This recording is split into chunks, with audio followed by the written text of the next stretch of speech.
పాకిస్తాన్ ప్రభుత్వం ఒక సంచలనమైనటువంటి నిర్ణయం తీసుకుంది. అదేంటంటే పాకిస్తాన్ విభజన కంటే ముందు ఏదైతే ఆ యొక్క లాహోర్కి అలాగే మిగతా హెరిటేజ్ వారసత్వ సంపదగా ఉందో వాటన్నింటికి పేర్లు మార్చేసి ఇస్లామీకరణ చేసేసింది కదా. ముఖ్యంగా హిందువులు దేవాలయాలు కూల్చేయడం, పేర్లు మార్చేయడం ఇవన్నీ చేసింది. నాశనం చేసేశారు. 4500 దేవాలయాలను కూల్చేసి కనీసం ఒక 40 దేవాలయాలు కూడా లేవు. ఇప్పుడు తిప్పి మనం మొత్తం లెక్కేస్తే 40 దేవాలయాలు కూడా ఉండవు పాకిస్తాన్లో. అలాంటి పరిస్థితి. అయితే ఇప్పుడు మళ్ళీ ఆ పాత పేర్లు తీసుకొచ్చింది. హిందూ పేర్లు అలాగే సిక్కు పేర్లు తీసుకొచ్చింది. కొన్నింటికి న్యూట్రల్ పేర్లు పెట్టింది. కొన్నింటికి న్యూట్రల్ అంటే అది ఏ మతానికి చెందినటువంటి పేర్లు కాకుండా న్యూట్రల్గా ఉంచింది. దగ్గర ఒక ఈ 2 నెలల కాలంలోనే 12 ప్రదేశాలకి పేర్లు మార్చడం జరిగింది. ముఖ్యంగా వారసత్వ సంపదగా ఉన్నటువంటి లాహోర్ నగరం. ఇక్కడ ఎందుకు మార్చింది? పాకిస్తాన్ మారిపోయిందా అనుకోకండి.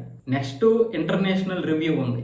ఇంటర్నేషనల్ రివ్యూ అంటే ఇక్కడ ఇతర వాళ్ళని, అంటే ఇది ఇస్లామీకరణ దేశం కాబట్టి ఇతర మతస్థుల్ని ఏ విధంగా గౌరవిస్తున్నారు, ఏ విధంగా చూస్తున్నారు, ఎంత విలువిస్తున్నారు అనే దాని మీద ఇంటర్నేషనల్ నుంచి అంతర్జాతీయంగా వస్తున్నటువంటి వీళ్ళు ఉంటారు కదా, దానికి సంబంధించినటువంటి వాళ్ళు వచ్చి పరిశీలించినప్పుడు ఇవన్నింటినీ కూడా లెక్కల్లోకి తీసుకుంటారు. హిందువులు, సిక్కులు, క్రిస్టియన్స్ అక్కడ ఎంతో కొంతమంది బ్రతుకుతున్నారు. హిందువులు ఒక 35 లక్షల మంది ఉన్నారు. సో ఈ నేపథ్యంలో ఒక్క హిందూ పేరు కూడా లేకపోతే ఏంటి పరిస్థితి? ఇంతకుముందు అంటే వేరు, ఇప్పుడేంటి? కాలం మారిపోయింది. మన ఆపరేషన్ సింధూర్తో మొత్తం ఇది ఒక ఉగ్రవాద దేశం అని భారతదేశం మొత్తం చెప్పడం జరిగింది. సో ఇంటర్నేషనల్ రివ్యూలో నెగిటివ్ వచ్చిందంటే ఫారిన్ ఫండింగ్ రాదు.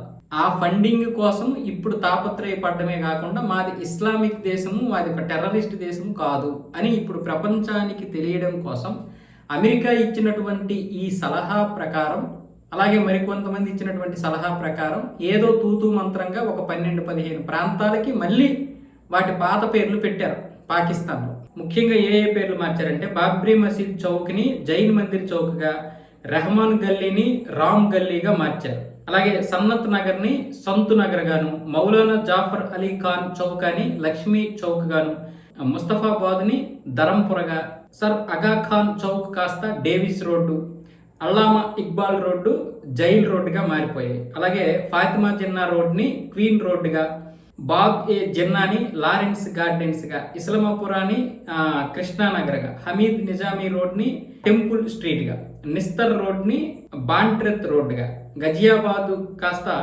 కుమ్హార్పురాగా, అలాగే జిలానీ రోడ్ నేమ్ వచ్చేసి అవుట్ ఫాల్ రోడ్డుగా, షాహరా ఈ అబ్దుల్ హమీద్ బిన్ బలీష్ కాస్త ఎంప్రీస్ రోడ్డుగా మార్చారనమాట. ఇలా ఇన్ని పేర్లు మార్చారు, మరి కొన్నింటిని మార్చారు. అయితే ఇక్కడ ఏంటంటే వీళ్ళు వెళ్ళిపోయిన తర్వాత చాలా వరకు మామూలుగా చూసుకున్నట్లయితే ఈ పేర్లన్నింటినీ కూడా ఇప్పటికీ చాలామంది హిందువులు, సిక్కులు పాత పేర్లతోటే పిలుస్తున్నారు. పేర్లు అయితే వీళ్ళు మార్చారు కానీ కొంతమంది ఇప్పటికీ ఆ పేర్లతోటే పిలుస్తున్నారు, హిందువులైనా, సిక్కులైనా, క్రిస్టియన్స్ అయినా. అయితే ఇక్కడ ఈ పేర్లు కేవలం ఏంటంటే బోర్డులు పెట్టారు అంతే. ఆ పేర్లు తీసేసి, పాత బోర్డులు తీసేసి కొత్త బోర్డులు పెట్టారు. కాకపోతే ఇక్కడ మళ్ళీ అదంతా రివ్యూస్ అయిపోవడం, మిగతా మరొక 5-6 నెలలు పోయిన తర్వాత లేదా సంవత్సరం పోయిన తర్వాత మళ్ళీ పేర్లు మార్చేస్తారు వీళ్ళు. ఎందుకు అంటే వాళ్ళకి అవి నచ్చవు. కాకపోతే ఇప్పుడు ప్రపంచంలో పాకిస్తాన్ పరుగు పోవడం, IMF నుంచి నిధులు వస్తున్నాయి తప్ప మిగతా ఫారిన్ ఫండింగ్ రావడం లేదు. ఈ ఫారిన్ ఫండింగ్ ఎందుకు వదులుకోవడం? ఇది కాకుండా షాబాజ్ షరీఫ్కి అక్కడ ఒక ప్రాజెక్ట్ ఉంది, Lahore heritage area revival project. ఇది 5,000 కోట్ల పాకిస్తానీ రూపాయలతో నిర్మించబోతున్నారు ఈ యొక్క ప్రాజెక్ట్ని. దాంట్లో భాగంగానే ఈ పేర్లు మార్పు. ఆ ఫారిన్ ఫండింగ్ వస్తే దాంతో దీన్ని నిర్మిస్తారు వీళ్ళు. అంటే ప్రతి దానికి ఒక కారణం ఉంటుంది, అంతేగాని వాళ్ళు ఏమి పెద్దగా మారిపోయారు అనుకోకండి. పేర్లు మార్చినంత మాత్రాన వాళ్ళు మారరు. కానీ ఇక్కడ భారతదేశంలో మనం మార్చాల్సినటువంటి పేర్లు కొన్ని వేల పేర్లు మార్చాలి. 1 కాదు, 2 కాదు, చాలా పేర్లు మార్చాలి. అందులో ముఖ్యంగా దేశంలో మన హైదరాబాద్ పేరు భాగ్యనగరంగా మారిస్తే చాలా పెద్ద సంచలనం అవుతుంది. దానివల్ల అందరికీ అర్థమవుతుంది. కానీ ఇక్కడ ఏ రావాలి? బీజేపీ ప్రభుత్వం రావాలి. బీజేపీ ప్రభుత్వం వస్తేనే అది సాధ్యమవుతుంది. ఎందుకంటే స్టేట్ గవర్నమెంట్ మాకు ఈ పేరు మార్చండి అని వాళ్ళకి నివేదిక పంపించాలి కేంద్రానికి. అప్పుడు వాళ్ళు దాని మీద యాక్షన్ తీసుకుంటారు.